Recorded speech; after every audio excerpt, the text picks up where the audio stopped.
नमस्कार, मैं सुयश। इस देश की राजनीति भी ऐसे ही खुले आकाश की तरह अब खुल चुकी है। कल जिस तरीके से वीडियो वायरल हुआ, उसके बाद से लेकर के इस देश के जननेता जो एक्शन में दिखाई दे रहे हैं, वो ना जाने कब के पहले हो जाने चाहिए थे।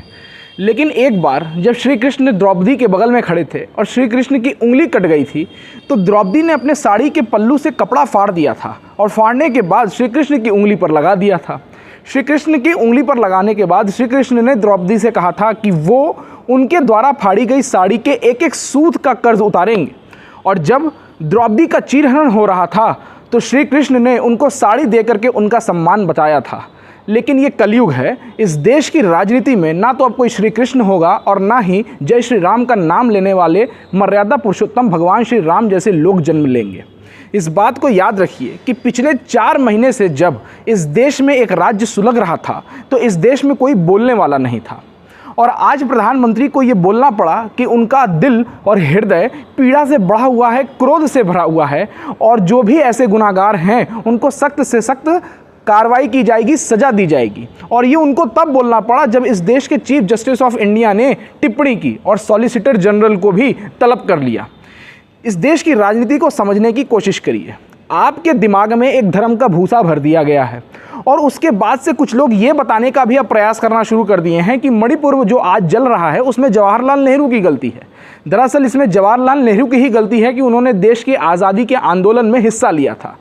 किसी और के देश की आज़ादी में हिस्सा लिया होता तो शायद उनके देश के नागरिक जवाहरलाल नेहरू को आज भगवान की तरह पूछ रहे होते। लेकिन हमारे देश में जिस तरीके से जवाहरलाल नेहरू को नाम ले करके मणिपुर की हिंसा से जोड़ करके देखा जा रहा है, वो कहाँ तक ठीक है वो आप खुद समझिए।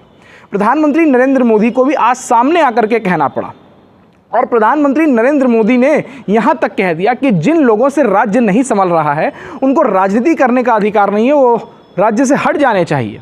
और उसके बाद से वहाँ मणिपुर के मुख्यमंत्री ने एन बीरेन सिंह ने कहा कि जो कल वीडियो वायरल हुआ है उसके ऊपर वो टिप्पणी करते हुए कहते हैं कि ये तो केवल सिर्फ एक वीडियो वायरल हुआ है, ऐसे न जाने 100 से भी अधिक घटनाएं हो चुकी हैं और डेली ऐसी घटनाएं पिछले 4 महीने से हो रही हैं, लेकिन इस देश के मुखिया शांत थे।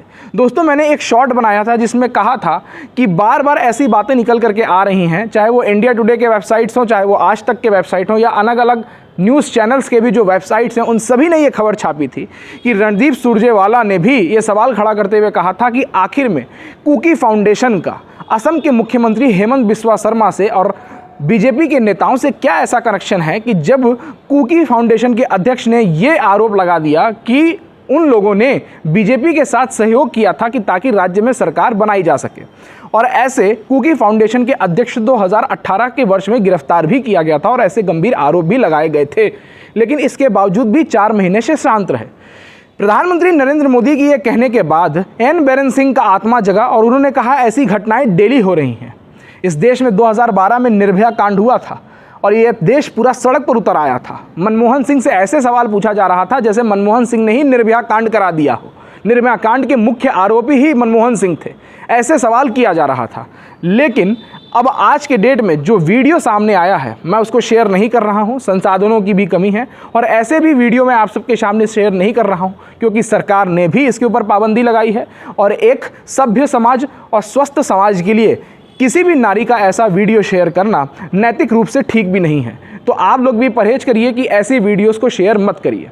लेकिन जो सामने बात निकल करके आई है, ये निकल करके आई है कि मणिपुर के हालात दिन प्रतिदिन और भी ज़्यादा ख़राब हो गए हैं और अब तो वीडियो वायरल होने के बाद से वहाँ पर हिंसा एक बार फिर से भड़क उठी है।